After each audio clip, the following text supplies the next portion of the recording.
One. Good morning, hola. Welcome to my special podcast, Resilience in the Time of Coronavirus.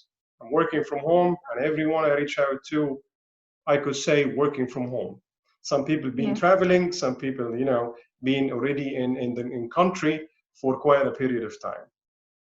It's the time of change. Today's guest is Dorota Walters. I hope I got your name right. Joining me from Spain, Dorota is an HR practitioner with nearly 30 years of experience in strategic management across Europe, Middle East, and Africa. She has implemented various strategic projects in multinational organizations such as Pepsi, Citibank, Hilti, amazing companies. Dorota is currently running her own business in Spain. We were talking, Dorota, welcome to the show. Thank you, yes. We were talking in the waiting room, and you did mention to me that you've been traveling till recently. So please tell me about that. Yes, 3 weeks ago, I went to see my clients in Jamaica, in the Caribbean region, where it's already for second year, I deliver some strategic HR courses. And during my program over there, this whole panic and spreading of the virus started. So I literally had to change my travel plans and leave Jamaica earlier. And I practically went half the globe, in 24 hours, going to various airports, chasing potential connections to get back home before it got impossible. So it was quite an experience, and I must say I was impressed with how people and how firms, companies, airlines, and airport services were supporting all this new situation. I made it safely. I got a lot of support, and airlines were absolutely fantastic with making sure that everybody who was, caught in journey had to go home. So that was a very good experience. However, I came home and everybody, were like, okay, did you bring it? So luckily, I feel great, and nothing happened. I don't think I got the virus, and I don't think that anybody who was traveling with me was exposed. I'm glad you're safe. I'm glad you're back home and everything is okay. This must have been so challenging, and a lot of people around the world was facing the same. And, I hope for everyone to be safe during this time. Yes. This is unusual time for companies, for governments, for individuals themselves. And remote work, as it seemed to be quite okay for some individuals, some people are not okay with it. So, what's your intake of, in terms of remote work? What do you think about it? Well, I started remote work about a year ago when I moved to Spain, and I started my own consulting practice. That was a completely new way of working for me then, and it took some time for me to develop the routine and develop the best ways. And right when I started feeling comfortable with my usual routine, this now happens, and I am now at the point where I have to redefine and rediscover even more creative and more advanced ways of working. The way I do it now is basically tighten my discipline even more.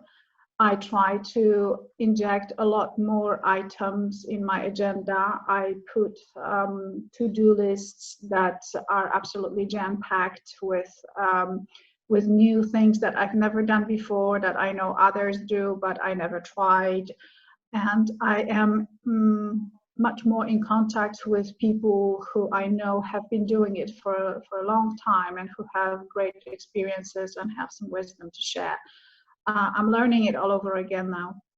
Yeah, and that's exactly what about it. I mean, it's learning. We're learning to reinvent our skill set, our experience, and keeping busy, throughout the routine, and adding to our agenda of doing things and doing things differently. And how do you communicate with your team, with your colleagues and your customers at that point of time? What kind of tools do you have? It's technology, obviously. We are so lucky that with this whole crisis, we have, so much more than Skype. As you look a few years back, the only way of contacting people with camera was Skype. Now we have so many different ways and means of communicating and actually seeing people and actually having the real life conversations. So it's whatever it takes. Everybody who I contact pretty much lives in a different country and has different limitations or different tools to use. So sometimes it's bot Teams on the phone, sometimes it's Zoom, sometimes it's Skype. But it's all through technology and cameras and sitting in the kitchen table to everybody in different time zones and supporting each other through these means. There's no other way, I think. Certainly. And I agree with you. I mean, if we look 30 years ago, 4 years ago, or even 20, a lot of these kind of technologies and platforms were not existing. And I guess the real, not to downplay the coronavirus, but the real pandemic would be no internet and no technology. Oh my God, don't say that. No, exactly. I don't wish for that to happen, just saying in general. But I'm also glad to see that some of the destinations or countries are going quite easy in terms of facilitating, Skype calls and other type of platforms for communicating and so on, especially in the GCC, where we have the majority are expats and they're stuck and their families are somewhere else. Yes, it's not easy, as you said. It is quite challenging, but it is also an opportunity to learn more. But how do you keep motivated? This is the psychological side of the whole game. How do you keep motivated? How do you keep energetic? So what do you do to keep all that, spirit in place? Yeah, well, I discovered some time ago that what really motivates me, and I think everybody, is not the big goal, is not the big ambition, is not the big long-term, carrot that is hanging there. It's actually the small successes and small improvements that we can accomplish every day. So that's why I jam-packed my agenda every day, to make sure that in the end of that day, I can actually look back and say, I accomplished this, I accomplished that, I managed to do this, I am 2 steps ahead compared to where I was yesterday. And that's what motivates me to get up the next day and say, if I accomplish today the few things like I did yesterday, that's going to be a great day again. Because there's simply not much more that we can produce and we can do in these times. Certainly, and I recall a quote for Einstein, or actually what he, as a scientific kind of a quote, which it says, "Time doesn't exist."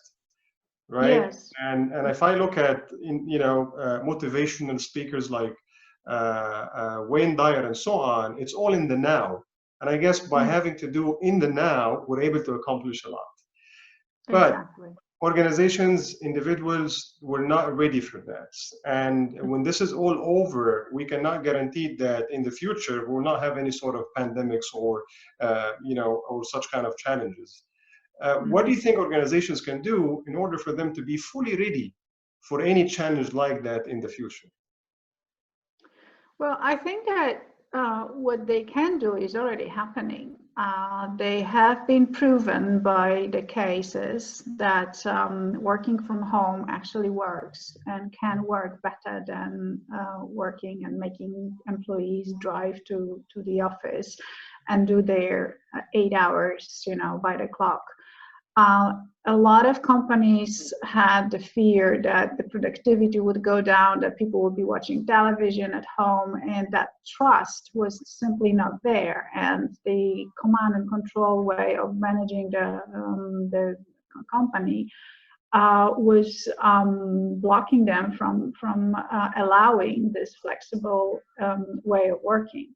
Now the world and reality has proven to them, I hope, that this is possible and they can trust their employees. And in those times, and in normal times of business as usual as well, they would be able to actually let go of those strict methods and develop more technology-driven and also cheaper, more cost-effective time-effective ways of accomplishing the same results through people who are a lot more happy at the same time. Indeed. By having the opportunity to work in the comfort of their home with, their children running around and the dog at their feet, and doing the same work with much better, quality, possibly, or much better mindset.